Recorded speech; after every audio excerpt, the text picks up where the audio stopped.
Welcome to 2021 Volume 3, Issue 1, Summer Podcast Edition, Part 2, of the Journal of Philosophy of Emotion, published June 15, 2025. All contents are protected under the Creative Commons, Attribution, Non-Commercial, No Derivatives, 4.0 International Deed. For figures, citations, notes, and references, please refer to the printed articles at www.jpeonline.org. Part 2. Table of Contents. LaGuardia Lobianco, Alicia. 2021. Emotions Under Trauma. Journal of Philosophy of Emotion 3, Number 1, 31-38. https://doi.org/10-33497/2021 Summer.6. Mendaka Dina. 2021. Seeing Complexity to Continue to Better Understand Emotions. Journal of Philosophy of Emotion 3, Number 1, 39-48. https://doi.org/10-33497/2021 Summer.7. Brady, Michael. 2021. Replies to Benzayev, Starkey, Reyes Cardenas, Bloomfield, LaGuardia Lobianco, and Mendonça. Journal of Philosophy of Emotion 3, Number 1. 49-61. https://doi.org/10-33497/2021 Summer.8. Article 6. Emotions Under Trauma. By Alicia LaGuardia Lobianco. Michael Brady, 2019, has written a clear and informative work on the role of emotions in our lives. He argues that emotion, in addition to reason, is an integral part of what makes us human. Without our capacities to love, anger, fear, and be curious, the meaning in our lives would be impoverished. Brady pays close attention to the complex reality of human emotions, carefully noting that the epistemic, motivational, and social values of emotions are contingent. Emotions can misfire, misdirect, and bias as much as they can illuminate and inform, but Brady argues that these dangers, though present, do not undercut the value of emotions. Rather, he pushes us to shift our focus to consider these values, though without ignoring the potential pitfalls. This attention to detail is a virtue of Brady's analysis, especially given the decidedly grounded topic of emotions with its decidedly untidy subjects in human agents. Yet for all these attentive virtues, his analysis assumes a certain sort of life, that which is shaped by the usual upsets and successes, griefs and loves, a certain sort of world, that which is safe, trustworthy, and ready to reveal its information, and a certain sort of agent, one who is oriented to this world as an eager discoverer and willing social participant. And while this portrait of a life, world, and agent that neatly fit together is true of many people, and the corresponding analysis of emotions therefore appropriate in these cases, its privileging of certain ways of being in the world circumscribes the theory to ideal agents and circumstances. This is worrisome if we think the philosophy of emotions, perhaps more so than some other subfields of philosophy, should capture and explain human experiences as they are actually lived, and should do so because, as Brady effectively argues, emotions are a central part of human existence.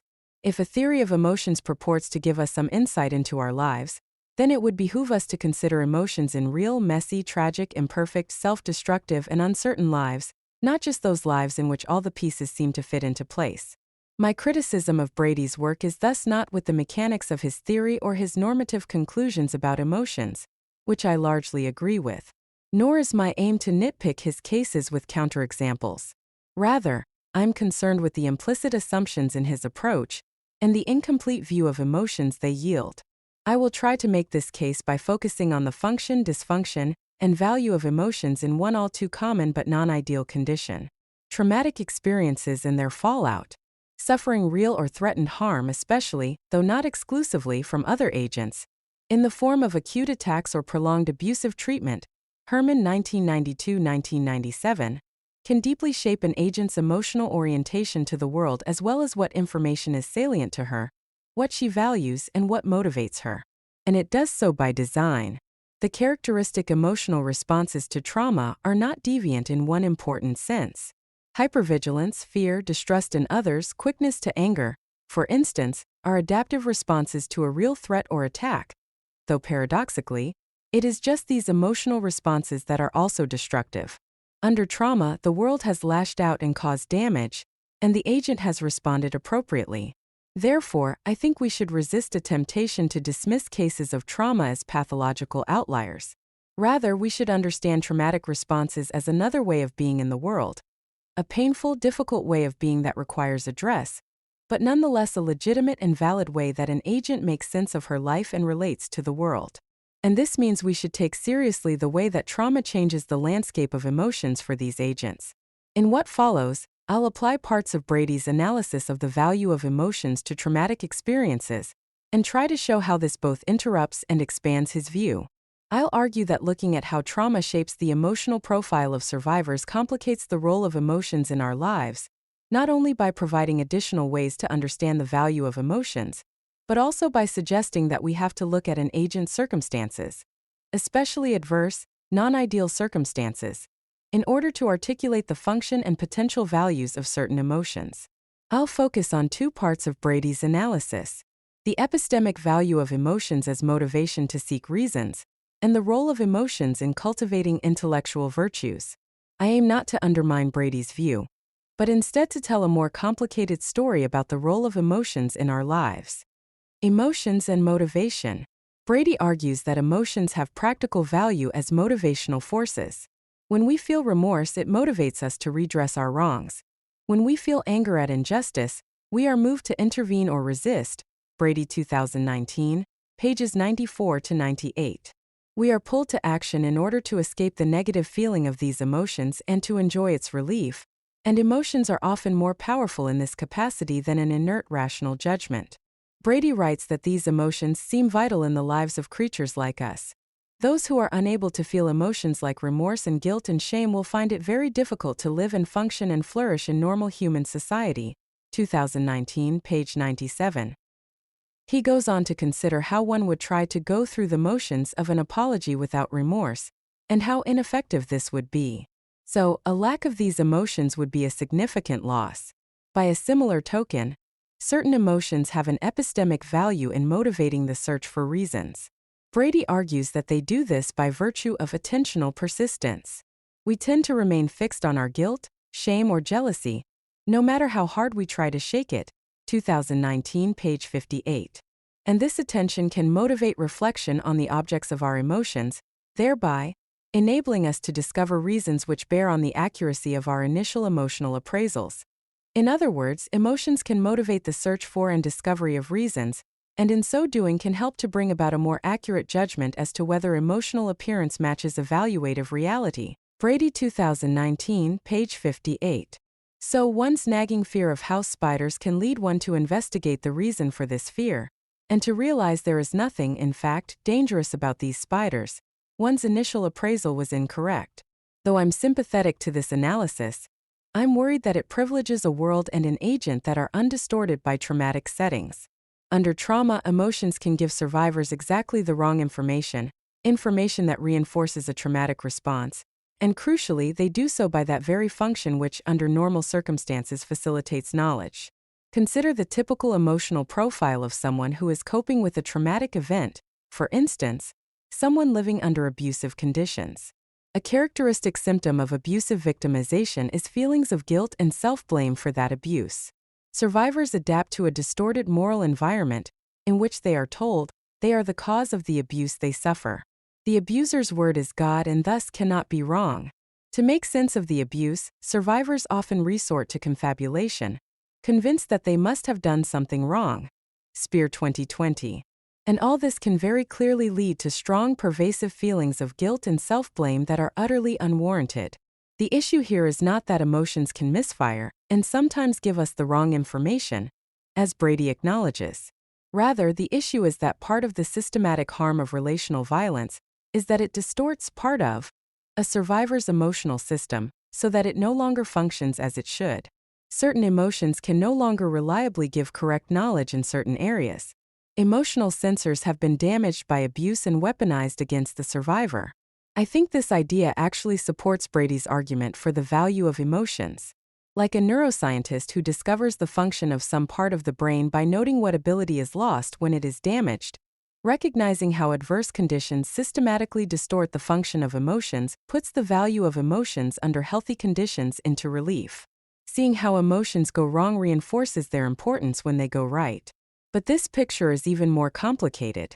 The distortion of emotions under trauma reinforces the value of these emotions in ideal conditions, but it also shows how the typical functioning of emotions can make things worse under traumatic conditions. Note that guilt and self-blame are emotions that can assist a survivor in coping with helplessness. If the survivor were responsible for their trauma, then they are not a mere victim of their abuser, or the abuser is not actually as terrible as the abuse suggests. But also note that it is exactly this rationalization, this search for reasons that explain existing guilt and self-blame, that the persistence of these emotions can motivate. Recall Brady's argument that emotions can motivate us to uncover the reasons for these emotions, like a question that must be answered. But when one lives in an environment in which negative self-regarding emotions like guilt and self-blame are induced and reinforced without justification, this motivational tendency of emotions can be a curse. If pervasive guilt motivates a survivor to figure out why they feel so guilty, the most likely available answer, and the one that is confirmed by the environment and other beliefs created by abuse, is that they have in fact done something wrong that warrants this guilt. This is at best a distortion and at worst a confabulation, but it reinforces just the moral inversion of right and wrong and the undermining of self-knowledge that helps keeps the abuser in power. When the real reasons for one's emotions are hidden behind layers of psychological abuse, the motivation to explain these emotions can end up reinforcing patterns of abusive thinking. What is of value under healthy conditions is a disvalue under traumatic ones. Intellectual virtues under trauma. Brady articulates another important value of emotions. Certain emotions can lead to the development and regulation of intellectual virtues. Among the list of these excellences of knowing are open-mindedness, fair-mindedness, conscientiousness, intellectual courage, and intellectual humility. Certain emotions can constitute the motivational components of intellectual virtues.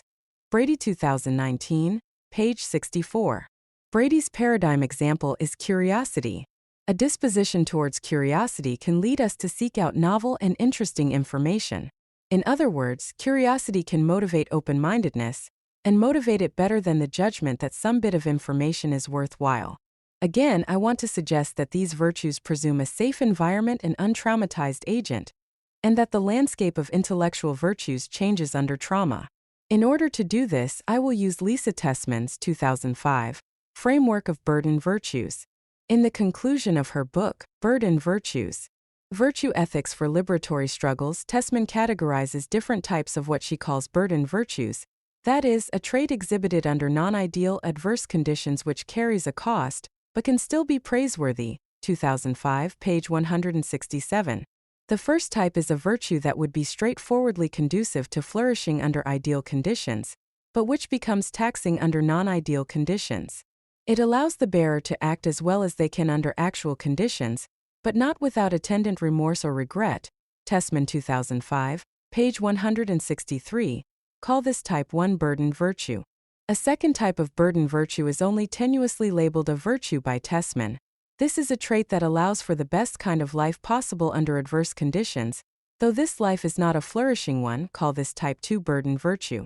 Though Tessman focuses on moral virtues and oppression, I propose to look at intellectual virtues under trauma as burden virtues, those traits which either facilitate survival under trauma yet carry an intellectual cost, or else run counter to intellectual flourishing for the price of survival. To return to the example of the abuse survivor, consider the fact that in order to get by in their environment, a survivor must be acutely aware of any indicators that the abuser can become angry or violent so as to preclude them if possible, insofar as they are predictable. The survivor must stick to the script they are given, pay attention to the abuser's moods and desires, and do their best not to upset anything. Hypervigilance and attention to detail can help the survivor quickly attend to those unpredictable triggers of abuse. Of course, this is part of the moral distortion of the environment, but it also means that for the sake of survival, curiosity is an incredible risk. Being disinclined to seek out novel information, remaining focused on the banal details of the abuser's preferences, is far safer than following the motivation to uncover an interesting truth. And this suggests that curiosity, and the open-mindedness it encourages, is maladaptive for the survivor. In these circumstances, closed-mindedness is a type 2 burdened intellectual virtue. It allows the survivor to navigate their situation as well as they can, but this hardly constitutes a flourishing life, intellectually and otherwise. Likewise, intellectual humility, another virtue, is a type 1 burden virtue under conditions of trauma. Under normal conditions, intellectual humility helps correct a tendency to bias our own knowledge and assume we are correct without much evidence. Under trauma, intellectual humility is an exacerbation of a disturbing tendency to undermine one's own knowledge, doubt one's own beliefs and intuitions, and discredit one's own voice, exactly those features of gaslighting that help constitute abuse, Abramson 2014. So, a tendency towards humility that straightforwardly contributes to intellectual flourishing under normal conditions here carries a significant cost. Instead, intellectual hubris, a tendency to trust your knowledge despite the evidence, seems to be a type 2 burdened intellectual virtue under trauma. It is only virtuous under certain non-ideal conditions. Brady offers a second way that emotions can help cultivate intellectual virtues. This is through regulatory virtues, 2019, page 67. Those virtues that help keep one's emotions in line with and properly motivating worthwhile intellectual goals. The prime example of this is intellectual wisdom, which helps keep in check and properly direct emotions that contribute to intellectual virtues.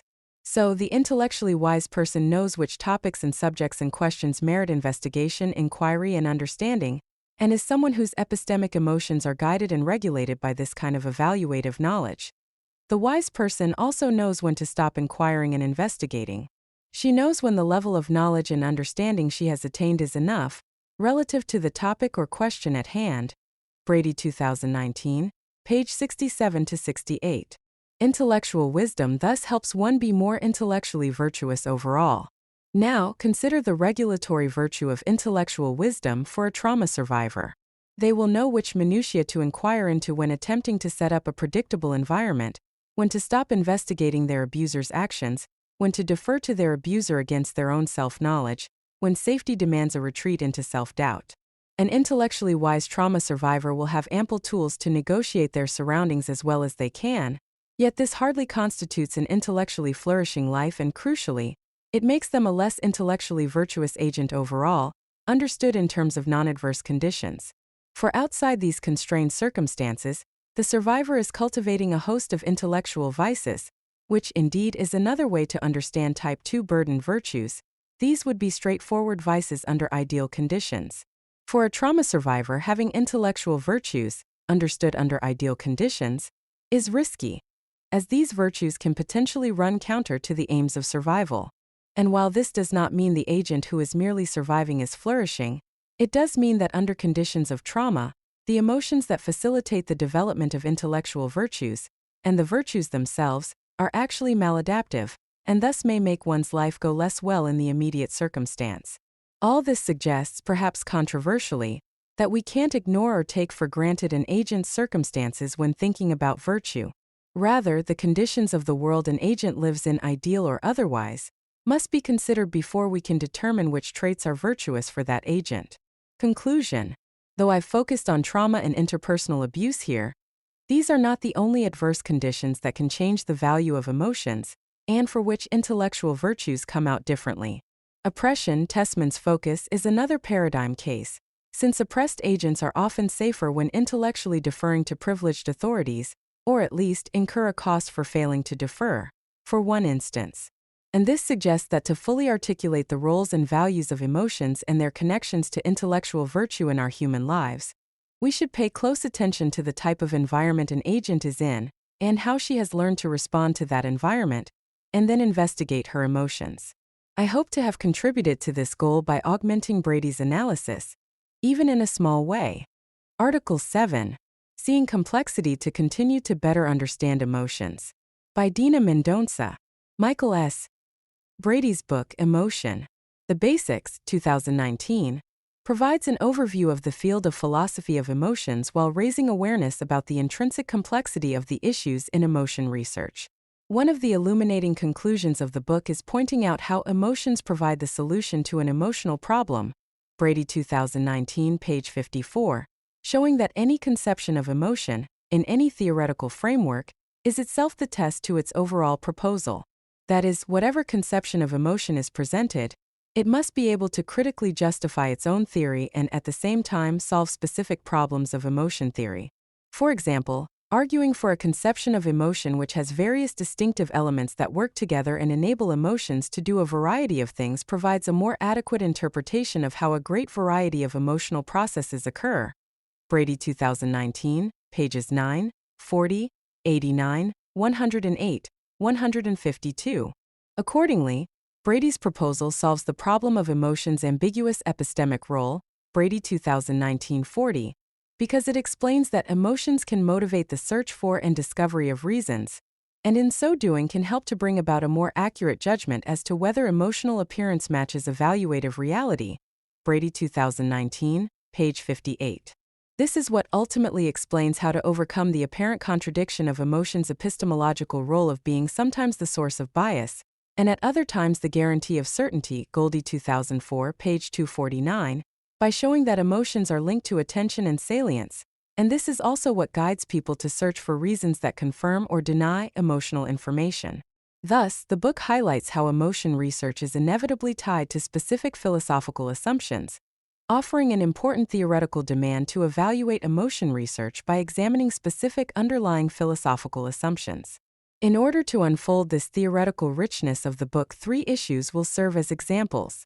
First, how the interdependence between philosophical reflection and empirical evidence hides the more complex issue of which picture of the mind underlies different efforts in emotion research.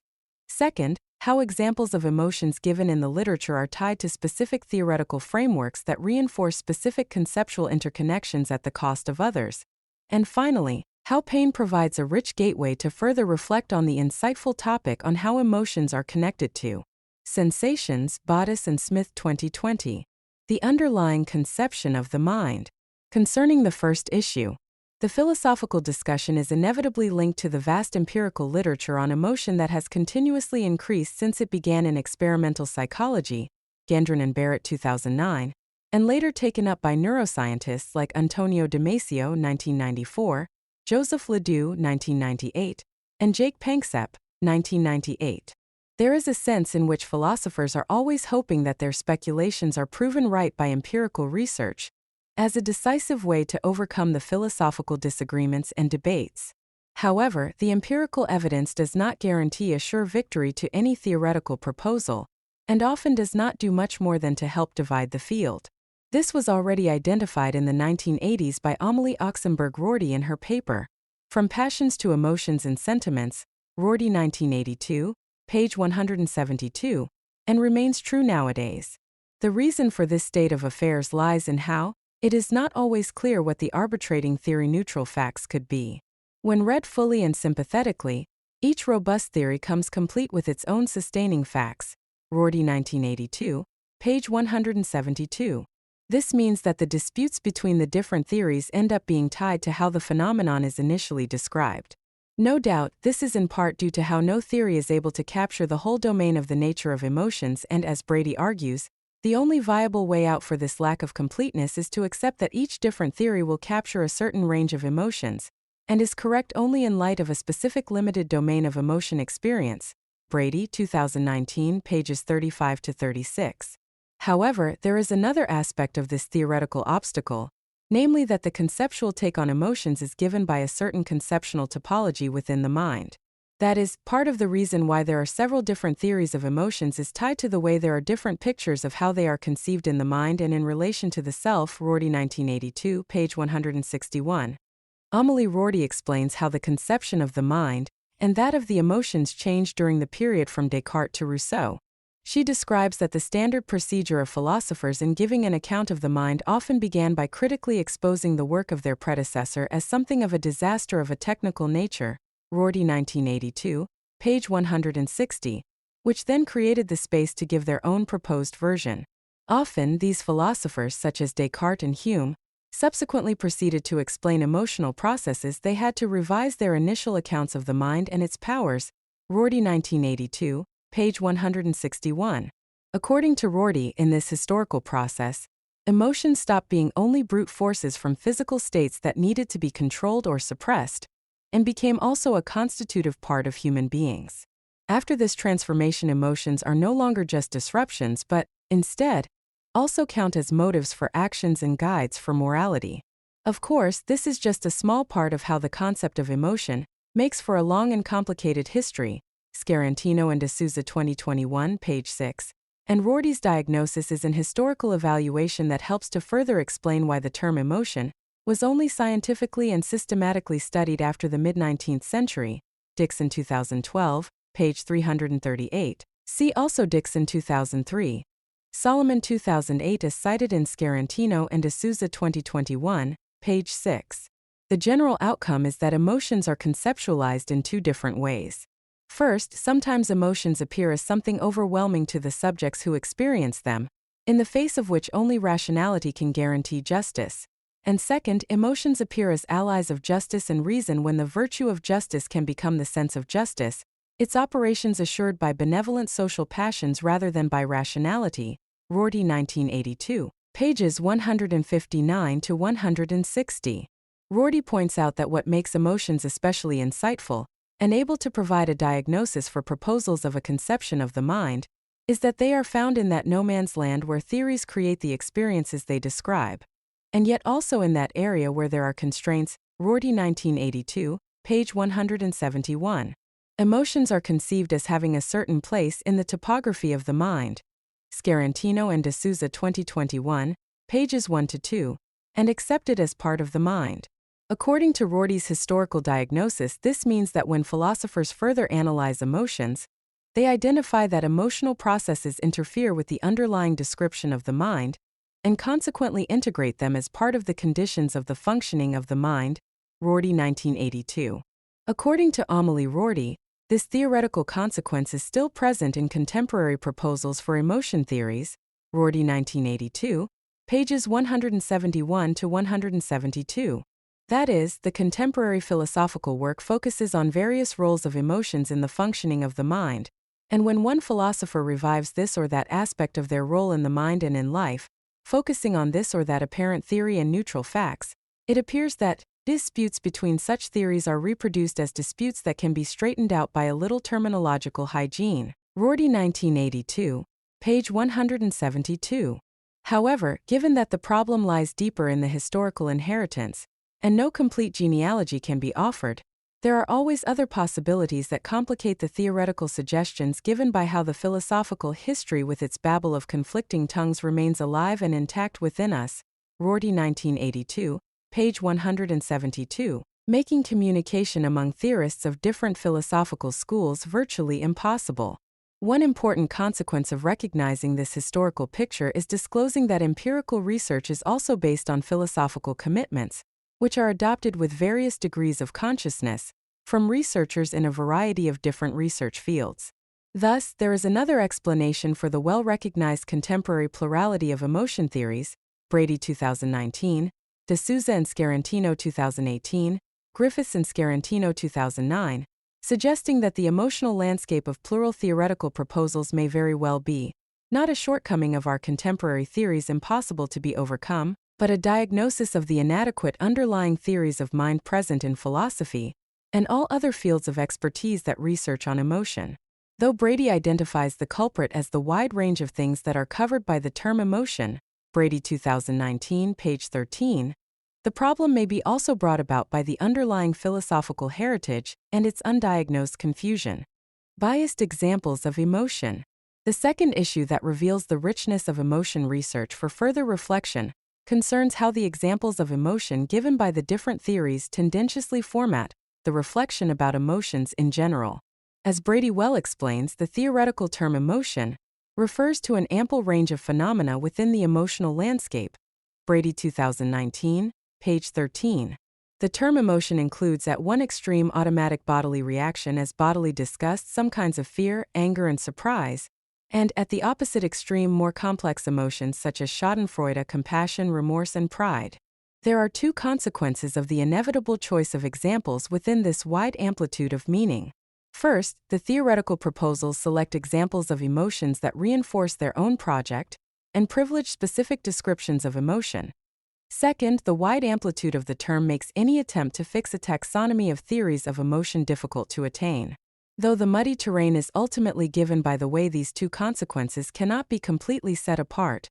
For the sake of clarity, they are considered separately. The last consequence pointed out is well exemplified by Brady's great effort to present a coherent historical perspective on emotion theories. After having described feeling theories and the cognitive ones, he shows how different versions of perceptual theories seem to collapse to one or the other type of theories of emotion previously described. Brady 2019, page 31. And the issue is not just due to how the analogy between emotional experience and perceptual experience is questionable, as Brady insightfully points out. The matter in question may hide a more complex problem about the very nature of offering an emotion theory with a set of selected examples of emotions, and using their interpretation to provide a complete understanding of the entire emotional landscape. In what concerns the first consequence, what is problematic is not that the theoretical proposals reinforce their own project by picking specific examples, but that, by doing so, they also fall prey to their own biased portrayal. Take, for example, the suggestion offered by William James to invert the order of the events for a better understanding of an emotional experience. He argues that it is not the perception of some object or event, i.e., a dangerous bear moving towards you, that excites the fear, but instead that the bodily changes that follow the perception of the object or event, and that these changes, as they occur, make up the emotion. Brady 2019, page 17. James offers specific examples to illustrate his proposal, writing that, "We lose our fortune, are sorry and weep, we meet a bear, are frightened and run. We are insulted by a rival, are angry and strike." James 1984, page 190. And inadvertently he implies that all instances of each emotion is dictated by the descriptions given. This suggests, for instance, that all cases of fear will somehow resemble the fear of a bear. Even though William James, 1884, carefully begins his famous article "What is an Emotion?" by stating that he will only consider emotions that have a distinct bodily expression, James 1884, page 189, it is still the case that the fear considered is that of the danger in the wild, and no consideration is made to how this emotional experience is different or not from other instances of fear, such as fear of bureaucracy, or fear of a damaged self-image, or of the futility of life. The theoretical outcome is that fear in general is that his account of fear overgeneralizes from the example of seeing a dangerous animal, and consequently asserts without any detailed discussion that all instances of fear must somehow resemble it. This uncritical way of using examples is reasonable enough, and only reveals its problematic silhouette when crucial links of emotions to other aspects of the mind are identified. The subtlety of the problem makes it difficult to spot its importance, which makes it all the more difficult to be overcome. As an illustration of the unsettling nature of the puzzle, take the description of pride in Chapter 4 of Brady's book, Emotions and Social Groups. Brady uses the example of pride to show how emotions have social value, and that they communicate virtues that benefit groups. He starts by using Gabrielle Taylor's definition of pride, writing that, "We feel pride in some object or event that we think is valuable or desirable, and that stands in some relation of belonging to us." Brady 2019, page 110. Emphasizing how the definition clearly mirrors the evaluative nature of emotions, Brady further grounds and reinforces his proposal, calling upon recent work in social psychology to show that the empirical testimony indicates how facial and bodily expressions of the emotion of pride have the function of advertising and communicating one's achievements to others, and as a result of enhancing one's status and esteem. Brady 2019, page 111. Brady continues by pointing out how individuals strive for socially valued achievements by appealing to how pride reveals, and simultaneously enhances, reputation and social status, which can also be recognized in how pride is pedagogically reinforced. Brady 2019, pages 111 to 112. Brady inadvertently takes for granted the connection of pride to the constitution of the self. The link between self and pride is fundamental to understanding the overall self-reflective nature of the emotion of pride. In fact, the analysis of pride in the philosophical literature appears in a decisive manner with David Hume, and is made a pivotal point for the construction of the fictional idea of the self as an agent. Rorty 1990, page 256. Hume underlines how the admiration and prize of the sources of pride by others introduces historicity and cultural variability on the idea of the self. Rorty 1990, page 262, and shows that the way pride affects agency is intimately connected to the ways in which some pleasures and pains are weighted by their central connection to her conception of herself, a conception that identifies her long-range interests. Rorty 1990, page 263. This is why Hume gives pride its place in his explanation of agency, and in so doing changed the meaning of pride. Rorty 1990, page 269. Pride was no longer merely a sin because the connection to agency opened the possibility of describing it as a crucial element for personal transformation. Ultimately, it could also explain why a person would attempt to change her motivational structure by changing her conception of what is essential to her, and changing her conception of herself by rearranging the pattern of what gives her pride. Rorty 1990, page 266. Even though Hume might have been skeptical of isolated moves of self-reform, Rorty 1990, page 266, the crucial element of Hume's work on pride is that it enables the pursuit of virtue by recognizing the variable and modifiable nature of the notion of self, while simultaneously revealing the connections between psychology and politics. Rorty 1990, page 269. According to the description given by Amélie Rorty, pain and suffering are an unfortunate consequence of the transformative character of pride, and not a necessary condition because the inevitably relevant link is given to pride's connection to agency and to the self. Of course, this implies that agency for self-transformation must often represent some level of endurance and effort. Nevertheless, Brady's discussion of pride would have been greatly enhanced by identifying this historical connection, and he would have been able to refer to various elaborations of Hume's proposal, which are available in the more recent literature on philosophy of emotions, Davidson 1976, Bayer 1978, Rorty 1990. This would have provided a different density to the philosophical description of why feelings of pride are often central to specific social groups, Brady 2019, page 123, and would have revealed why pointing out certain connections has a philosophical sharpness that enhances the understanding of emotion both theoretically and in people's daily lives. In the reflection about pride, Brady makes a general link between pride and pain, arguing that, even though pride is generally of a positive valence, it entails overcoming pain and suffering. This is because people wouldn't value or pursue some goal or activity unless it involved pain and suffering. Brady 2019, page 113. And the consequences of these aspects of the experience of pride are a part of the condition of feeling it. This takes us to our third and last item of the commentary.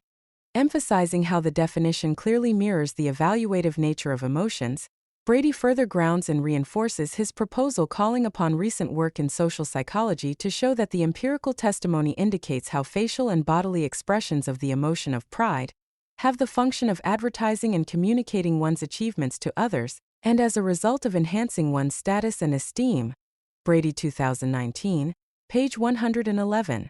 Brady continues by pointing out how individuals strive for socially valued achievements by appealing to how pride reveals, and simultaneously enhances, reputation and social status, which can also be recognized in how pride is pedagogically reinforced.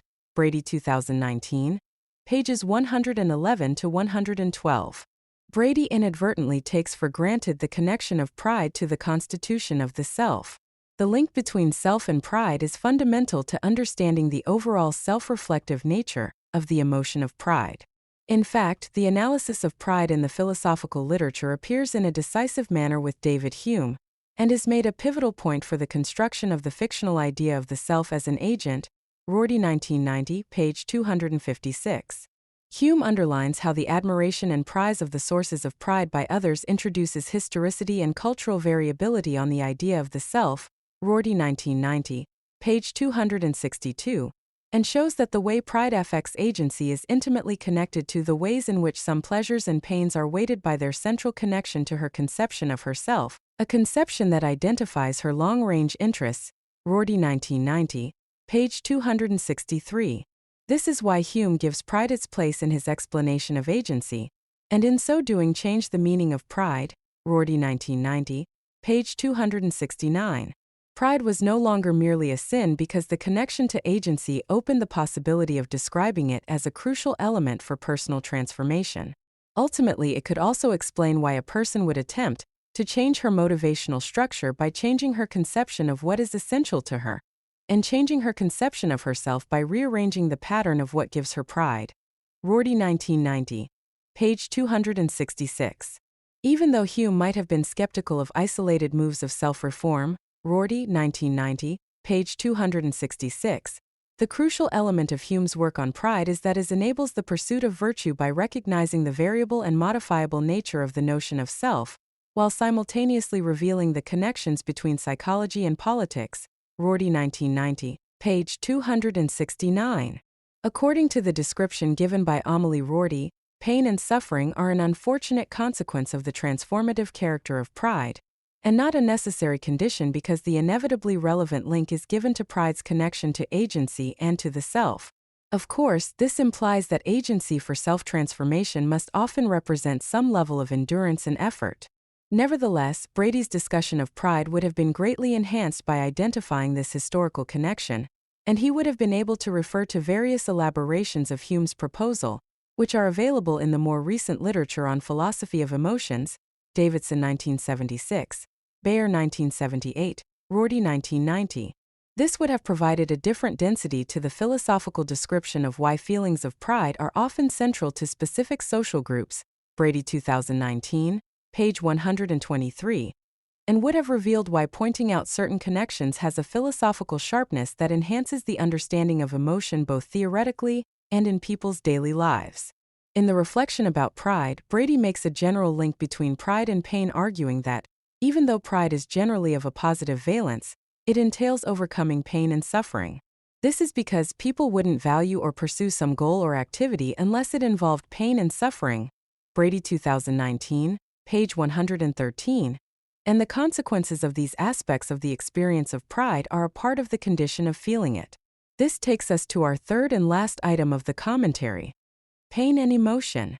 There is nothing contradictory in itself about Brady's interconnection between pride and pain, which is presented in Chapter 4. However, when the book is taken as a whole, one needs to discuss how the proposed link between pride and pain can be maintained in light of the description of pain from the previous chapter, which argues that pain is of critical importance for motivation for action because being in pain does, by itself, provide some motivation to act so as to alleviate that pain. Brady 2019, page 90. This offers ground for more reflection, as the two chapters appear to be in contradiction.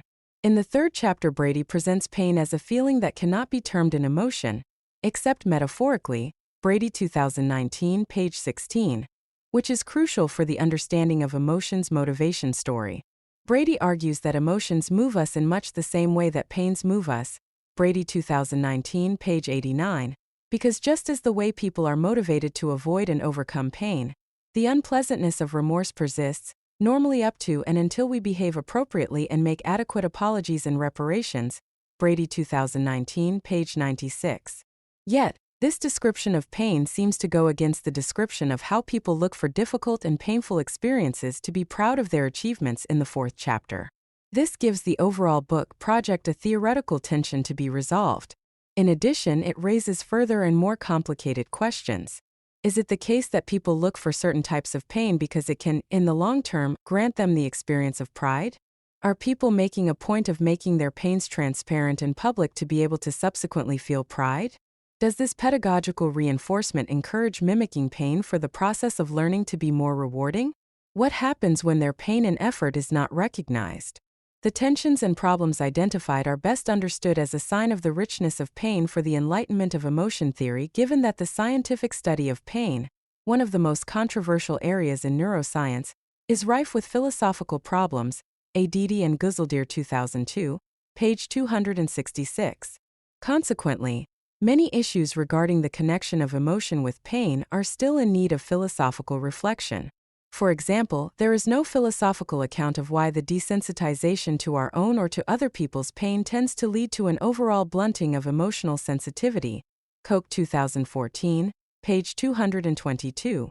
And though the cognitive element of pain modifies the experience of pain, the sensation remains incorrigible, Oakes 1966, page 256, suggesting that the emotional richness of pain is what makes pain difficult to communicate, Shepherd-Hughes 2019, page 32, and why some cases of emotional pain like self-pity are hard to capture by any philosophical emotion theory.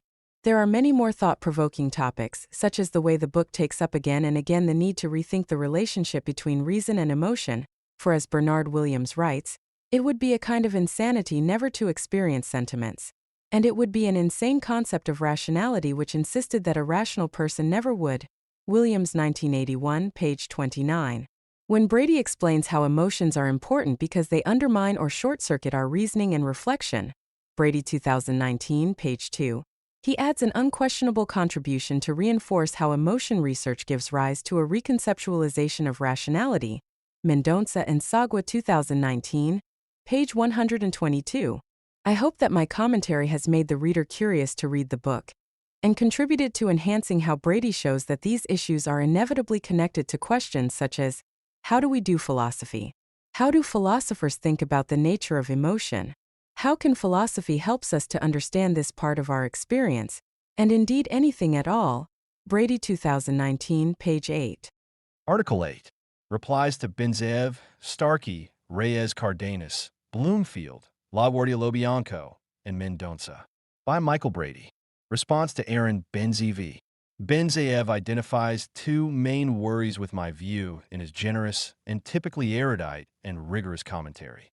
One of these is classificatory, the other concerns the role of emotions in morality.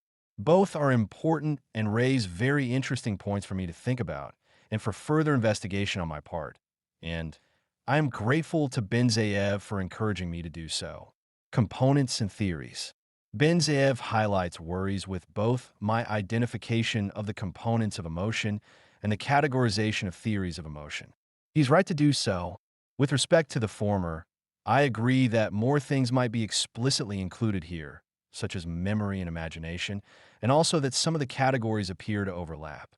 In response, I think that in a much more developed account, I would explain the kind of perception involved, the non-evaluative perception of an object or event, such as the smell of the contaminated meat, and also that the thinking component can, and perhaps always does, include memory and imagination. So there is room for the elements that Benzeev thinks are essential in my classificatory scheme. One of the valuable things about this kind of classification into different components, however we do it, is to show the complexity of emotion, and that is one of the main things that I was wanting to do here, to illustrate that they're not brute impulses or reactions, but of structure, i.e. elements that are related in a particular way. This foreshadows some of the things that Starkey will say later about binding between elements. I guess that there is always an element of artificiality when it comes to such things, however, given the complications that Benzeev rightly points out. Similarly, I happily accept Benzeev's worries about dividing the theories of emotion as I do into feeling, cognitive, and perceptual theories. These overlap to a significant degree, as I point out in my book here, but go into greater detail in emotional insight. And so again, there is an element of artificiality when dividing things up in these ways. Benzeev's own classificatory approach seems very helpful here. But note that here too, there is some overlap. Feeling theories can be a form of evaluative approach as, e.g., Jesse Prinz argues in his 2004 book, Gut Reactions, a perceptual theory of emotion. Feeling theories can also be perceptual theories, since the latter need not be merely cognitive, as Starkey points out below in his proposal for a new perceptual model. So it isn't clear that there's a neat division into four distinct theories, at least on Benzeev's identification of the four modes of reference. Benzeev's worries here about how to identify components and about how to classify theoretical approaches raise a number of very interesting questions about what is really at stake when we use these terms and engage in philosophical theorizing about emotion. Suppose that we agree with Benzeev that all four elements are present in emotional experience. Do we think that any element has priority here? Indeed, what does the claim about priority here mean? Might this depend upon disciplinary interests, so that moral philosophers are more interested in the evaluative elements of emotion, while psychologists and neuroscientists about the affective elements? So Benzeev's critical comments generate very interesting questions about what we are doing when we theorize about emotion, especially if we are roughly in agreement about the kinds of elements that emotions typically involve and the importance of each in emotional experience. I want to thank him for making me think some more about these issues and questions. Emotion and morality. Like Bloomfield below, Benzayev questions whether knowledge of moral value is merely emotional and whether we can rely on emotions themselves to know. Like Bloomfield and Benzayev, I think not, and it is instructive to consider why. Part of my view here, which I discuss in response to Bloomfield, is rather more skeptical about the epistemic value and outputs of emotional experiences themselves. For we might well doubt that emotions themselves give us knowledge or even genuine justificatory reasons when it comes to evaluative belief or judgment. Nevertheless, emotions are important as sources of evaluations, understood as appraisals of our evaluative landscape, and as sources of motivation for us to seek out reasons that bear on their accuracy. As a result, emotions help to promote and facilitate, at least when under the control of virtuous habits of attention, evaluative understanding. I am very interested in reading and learning more about what Benzayev says about emotional intuition, deliberative thinking, and intuitive reasoning, and about what it means to claim that the first two feed into the third. I agree that emotions are essential but not exclusive, and I want to think much more about this topic. Response to Charles Starkey. Starkey presents a rich, sophisticated, and very interesting response to the book, and I'm very grateful to him for this and his care and attention in looking at my views. His response aims to do two things. The first is to present a version of the perceptual model which doesn't succumb to my criticisms. The second is to highlight a range of ways that emotions are important for virtue in a way which complements my own account. Let's look at these in turn. A new perceptual model? Starkey's account proposes that emotional perception involves emotional binding between three elements: affective arousal, specific cognitions about some object, including a complex understanding of the situation, and relational theme information about the relation of the situation to one's concerns, and which need not involve complex cognition. These are experienced as unified in emotional experience. An emotional binding mirrors the psychological binding that occurs in perception. For example, in an episode of anger while driving, physiological changes are associated with the driver of another car rather than with the air freshener hanging from one's rearview mirror. And the arousal and the cognition of the driver are also bound with the relational theme information of a demeaning offense, i.e., the core relational theme on which anger is based. I think that the notion of emotional binding is a very important one for the philosophy and psychology of emotion, and as Starkey points out, is well placed to capture the experiential association involved in emotional experience. It is one that I need to think more about. I wonder, though, whether Starkey's theory can indeed avoid the two difficulties I raise. Starkey argues, first, that this kind of perceptual model does not collapse into a feeling theory, since an informationally robust cognition is part of a normal emotional event, and nor does it collapse into a cognitive theory, since the affective element is bound up with the cognition of the object. Now, this looks like it won't collapse into the other theories by stipulation, and that's fine as far as it goes. What we might need is an argument that all three of the elements are always necessary for and bound together in emotional experience. But I wonder how Starkey might respond to the kind of earlier line pushed by Jesse Prinz, that it is the affective element that carries relational theme information.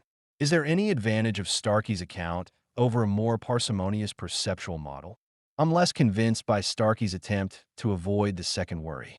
He argues that emotions might be a kind of rationally accessible perception because they're not rigidly tied to a narrow set of stimuli, but are more flexible responses. For this reason, emotions are not domain-specific modules, but general evaluations that can be activated in a wide variety of contexts. As a result, he holds that they are more flexible and more prone to error than perceptions. This is an intriguing suggestion, but it might not be entirely convincing. Pain sensations are, notoriously, prone to error, capable of top-down influences and cognitive penetration, and are not rigidly tied to a narrow set of stimuli. The softest touch can be painful on an injured part of the body. Still, pains are not rationally accessible. In addition, I'm not sure that I agree that the difference between the rational assessment of emotions and perceptions is grounded in practical reasons. One response would be to say that we have the practice of holding people responsible for their emotions, but not their perceptions, because emotions are responsive to reasons, whereas perceptions are not. A second reason, and this is related to one of the things that Bloomfield says in his commentary below, is that there are many different ways in which we assess emotions normatively, only some of which are related to their practical and social importance. It might be socially vital to respond with fury when insulted in some historical cultures, and yet this doesn't speak to the fact that fury would not be a fitting response to a minor insult. So I think that it is unlikely we can explain the range of normative assessment of emotion just on practical lines. Emotion and virtue. Starkey discusses a range of important ways in which emotions can make a positive contribution to our virtuous traits and can be operative in virtue, apart from their effects on motivation. There are fascinating and important points raised here, and I agree with much of what he has to say about the specific ways in which emotions affect perception and influence character traits. By influencing how we attend to important objects and events, by affecting how we see ambiguous figures, by increasing processing of the object of the emotion, by affecting the import an object has for a subject, and by conveying the significance of action possibilities. As he rightly points out, this has implications for character traits because collectively emotions significantly alter our perception of our environment as we move through the world. However, I particularly want to focus on Starkey's claim that, on a fundamental level, emotions underlie the persistence of character traits by preventing axiological entropy, the diminishment over time of the sense of the importance of values on which character traits are based. Without emotions, the significance of values related to those emotions would fade, and the character traits that involve those values would diminish. There is something that is obviously right about this. To take a timely example, emotional engagement at conferences reminds us of the value of philosophical discussion and community. The importance of such things might diminish when we spend most of our time working alone in our offices or recuse ourselves from teaching because of administrative roles, and so on. Emotions can also highlight how much things mean to us, which becomes apparent when certain values are under threat. To take a small-scale example of environmental values, when the developers propose building on a nearby green site, feelings of concern for that site bring home to us how valuable that site is. However, one question here for Starkey and others concerns how compatible all of this is with the idea that emotions themselves suffer entropy without any apparent diminishment of value. I thus wonder about the scope of Starkey's claims here. For example, think of how depth of love usually co-occurs with the diminishment of emotions of passion. Here it does not seem true that the value of one's beloved diminishes without passionate emotions. Often it is the opposite. And there is such a thing as compassion fatigue for those, e.g., in the medical profession. But here too we might think that feelings of compassion often fade with experience, with no loss of, indeed, often with an increased depth of appreciation of the relevant value. Ditto for high court judges and the value of justice, art critics and the value of artworks, and so on. As a result, I think that the interplay between different forms of the appreciation of value and the waxing and waning of emotion is probably very complex and at least a two-way process. It is certainly a topic that merits a lot of thoughtful discussion, and yet another point I hope to devote more time to, thanks to Starkey's comments. Response to Paniel Reyes Cardenas. I'd like to offer my thanks to Reyes Cardenas for the extremely kind and generous words, and especially about how enjoyable he found the experience of reading the book. One of the points raised by Reyes Cardenas is that I could have a more substantial connection to a longer historical tradition. I think that this is both true and a welcome charge. The book could indeed be better informed by history, and the lack of engagement here is a fault of much contemporary philosophy. I often feel embarrassed by the degree to which my writing fails to pay attention to the history of the subject and the history of thinking about emotion in particular. I try to rectify this a little in Suffering and Virtue, but not enough. Reyes Cardenas is right again to highlight an omission, when it comes to the role of emotions in self-knowledge. This, as he writes, is the important place of emotions in the knowledge of the convergence of emotions and thought in our intellectual lives, and the need of this to achieve a positive grasp of the meaning of our own selves.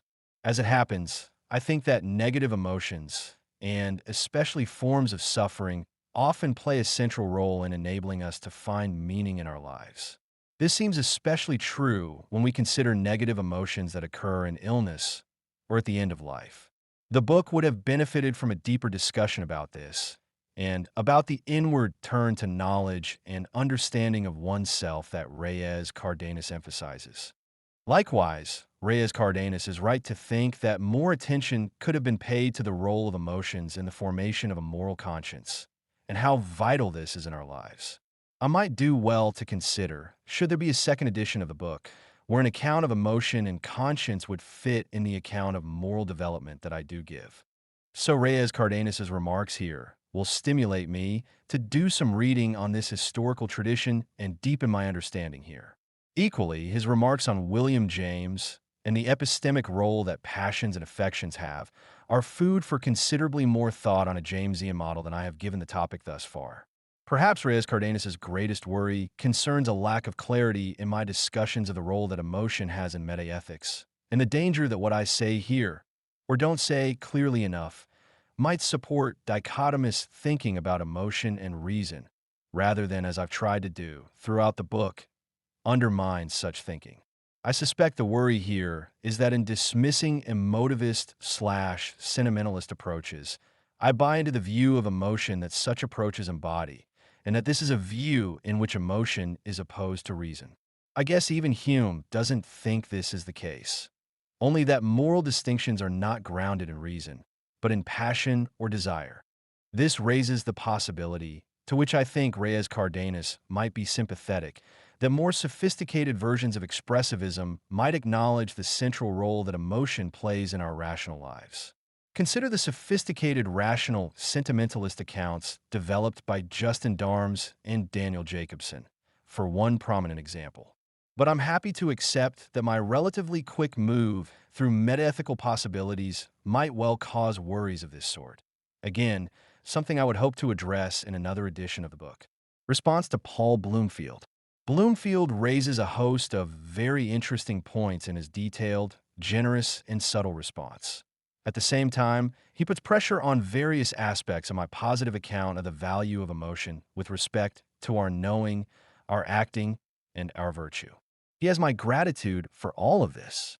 I think he is exactly right on some points about the functional role of emotion in blocking thought, for instance, and I have a lot of sympathy with his more general criticisms, viz., that the book is too focused on a positive picture of what emotions do, that I don't focus enough on the normativity of emotion.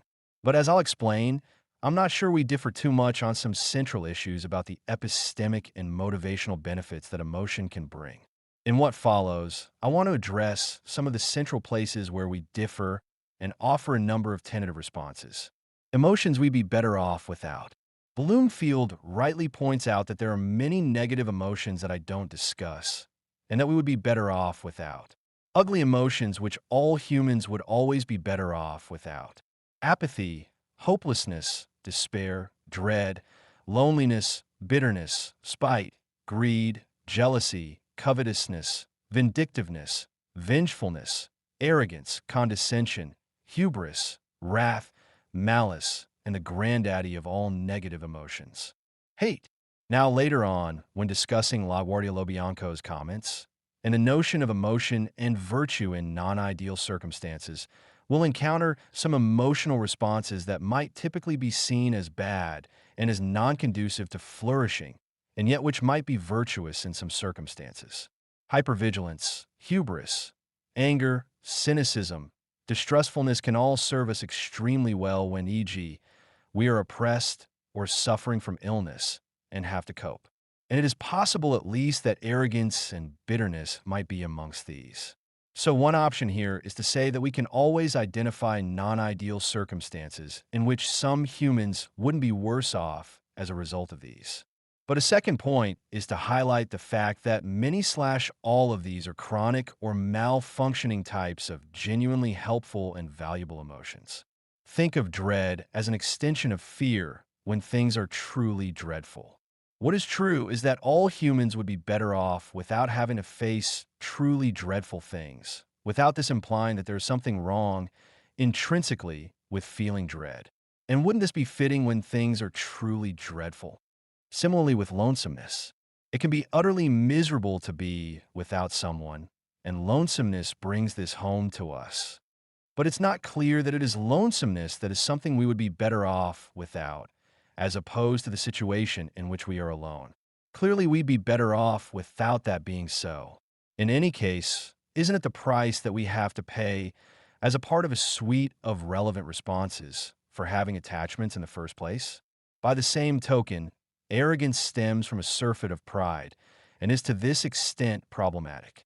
But it might be the price that we pay for having the capacity for pride.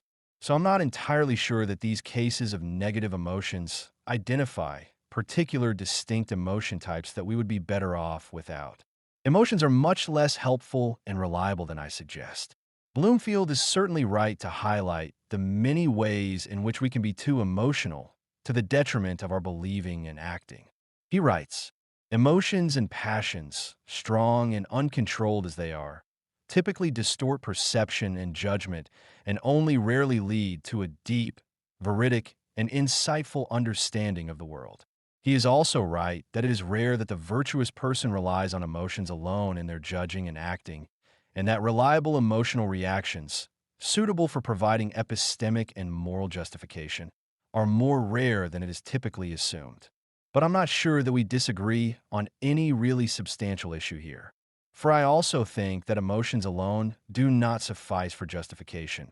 Indeed, I have argued that emotions by themselves do not constitute sufficient reasons or sufficient evidence for evaluated belief, and so can't suffice to justify.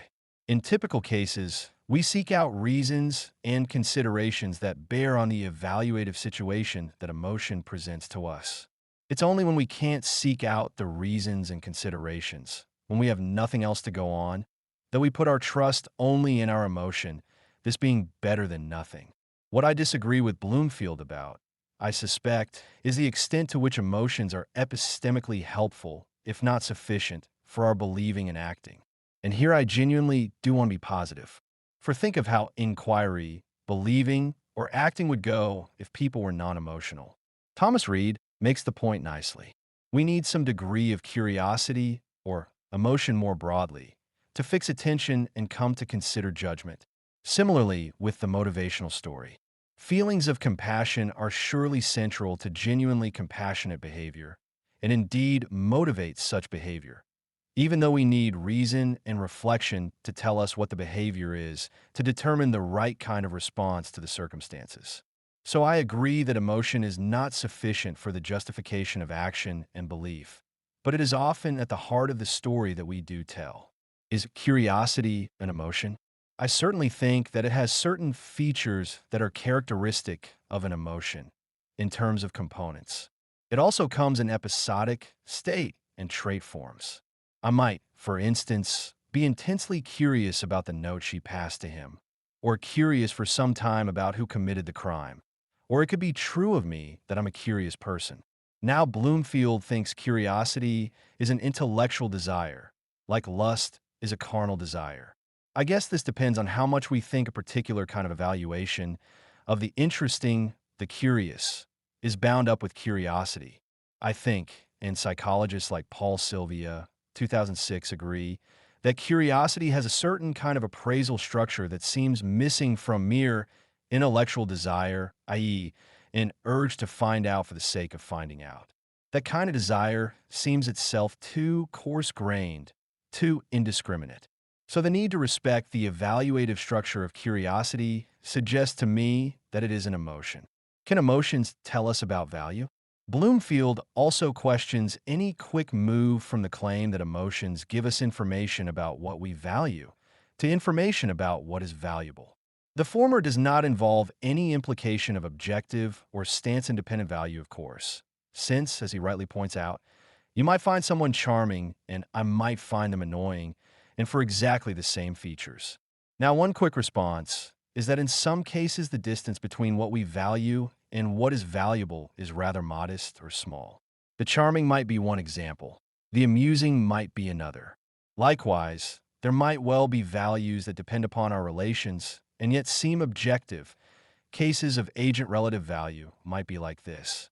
And once again, I don't think I'm committed to the view that emotions by themselves tell us about what is objectively valuable, at least in the sense of giving us an understanding of our evaluative landscape. For that, we need access to the reasons that are in play, and as noted, emotions are often very important in motivating the search for such reasons.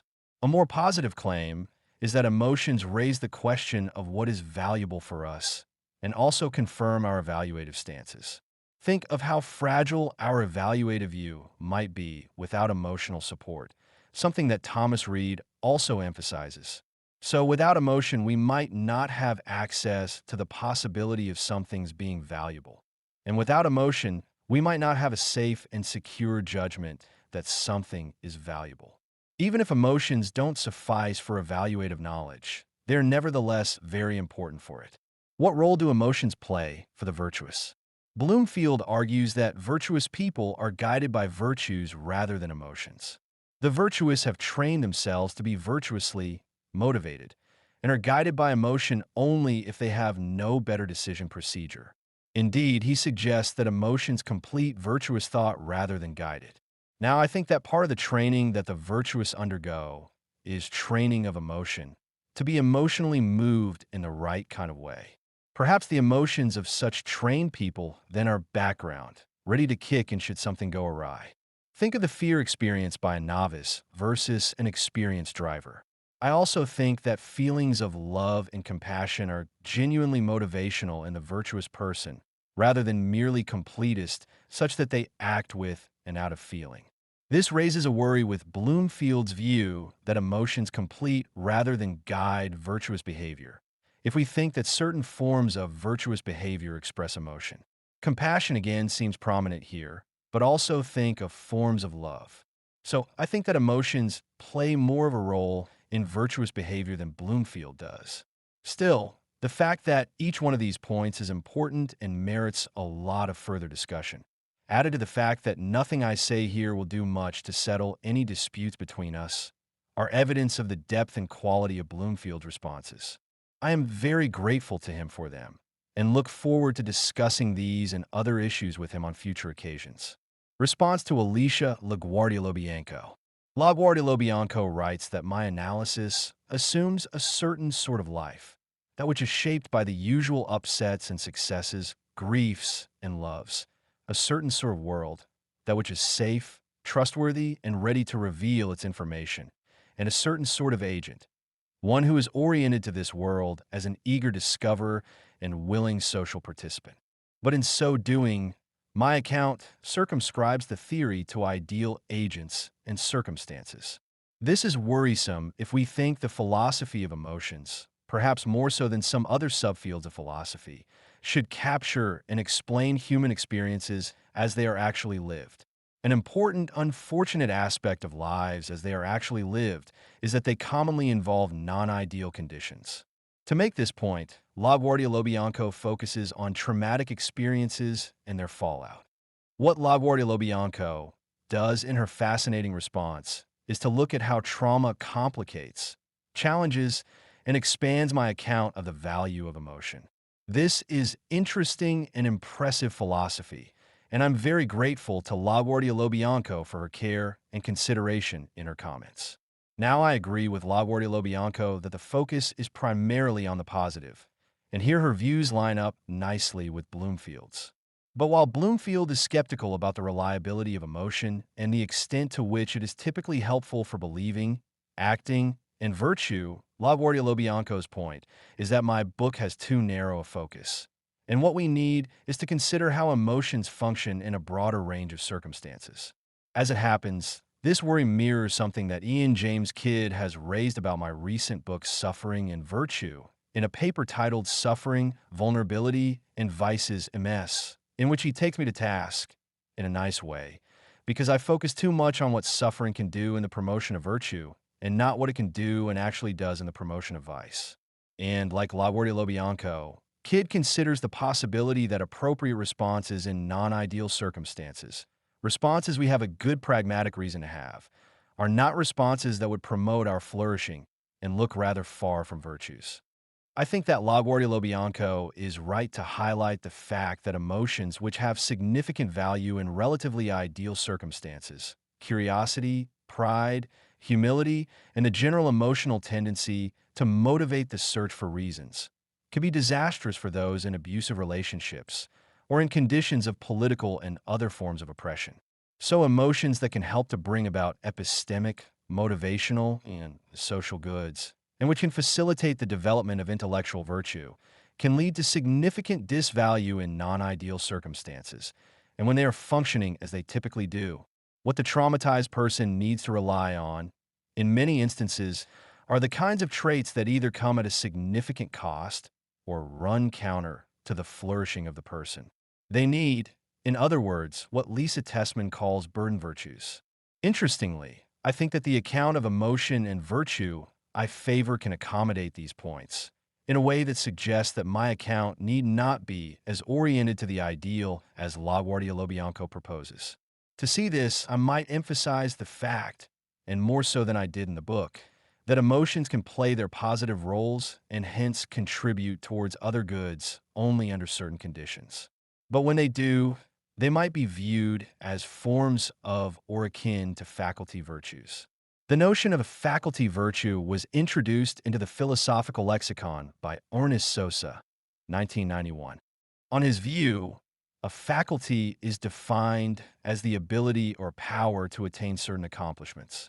He writes, "Now, of course, an accomplishment attainable in given circumstances may be unattainable in other circumstances. Therefore, abilities correlate with accomplishments only relative to circumstances. There is, for example, our ability to tell directly the color and shape of a surface, so long as it is facing middle-sized, not too far unscreened, and in enough light, and so long as one looks at it while sober, and so on." Sosa, 1991, page 235. What kind of things can we identify as faculties or abilities in this sense? Sosa notes that the most general faculties traditionally recognized are perception, introspection, and memory. Sosa, 1991, page 225. John Greco's, 1993, page 520. Examples are sight, hearing, introspection, memory, deduction, and induction. Now for Sosa, a faculty will be virtuous in light of its performance of powers. Sosa, 1991, page 227. It must demonstrate the ability to attain the set of accomplishments, i.e., to do the things it does to a high degree. And what this means for Sosa is that it outperform feasible competitors in its delivery of the relevant goals or ends that constitute the accomplishments. Sosa, 1991, page 227. In suffering and virtue and emotion. The basics, I expand the class of faculty virtues to include pain and nociception, and systems governing hunger, thirst, and sleep. But I also argue there that remorse can be a faculty virtue, just as pain is. And I'm inclined to think that curiosity can be as well, since it enables us to reliably achieve certain epistemic goods and goals in the right circumstances. One possibility is to bring the kinds of emotional responses that LaGuardia Lobianco highlights as important for enabling survival in non-ideal conditions. Hypervigilance, closed-mindedness, mistrust, self-doubt, intellectual hubris, under the banner of faculty virtues. That is, we might think that emotional responses that we would typically regard as antithetical to flourishing or that we think are vicious count as faculty virtues in non-ideal circumstances, and so bring the kind of line that I propose and that LaGuardia Lobianco supports closer together. There is certainly precedent for such a move, both in the views of Lisa Tessman and in the work of Ian Kidd and Javi Carrel, and which I endorse in Suffering and Virtue. Both Kidd and Carrel highlight certain emotions and traits as having significant pragmatic importance and value as a response to a different kind of trauma that related to serious physical illness. These include anger, bitterness, cynicism, defensiveness, distrustfulness, evasiveness, and rudeness. Read, for instance, Kids 2012. Paper Can Illness Be Edifying? And Carell's 2019 book Illness. These need not simply be viewed as merely useful emotions in the circumstances. Instead, it might well be the case that these can be the motivational components of genuine faculty virtues, given that they constitute abilities to attain certain accomplishments, survival, maintaining esteem, to protect us against pathophobic attitudes, and do so more efficiently than feasible competitors. Since I am happy to expand the range of virtues to include the dispositions associated with pain, hunger, thirst, and the feelings involved in these, and in remorse, then I'm inclined to accept that such responses can be faculty virtues, and so to deny Bloomfield's point that everyone will always be better off without these emotions and dispositions. If so, then this expansion will bring my views closer to those championed by LaGuardia Lobianco, which, given the importance of her arguments, is from my perspective a very good thing. Response to Dina Mendonça. In the final commentary, Mendonça raises a number of interesting issues that my book generates. These are, in turn, 1. The issue of the relation between theories of emotion, empirical work, and theories of mind. 2. The relation between pride and self-constitution. And 3. The relation between pride and pain. On the first issue, I share Mendonça's skepticism as to whether empirical work by itself can prove decisive in settling major philosophical disagreements and disputes, not least because one needs philosophical reflection to assess the adequacy of the concepts being deployed in such work, and such reflection is often itself open to further debate. Think, for instance, of the difficulties encountered if we try to get a handle on what it means to like something or want something, or to be motivated to get something, to take just 3 that are prominent in areas of psychological research focusing on hedonics. Is it obvious that psychologists have an adequate conception on these terms or an understanding that would satisfy philosophers who work on the nature of desire or an action theory?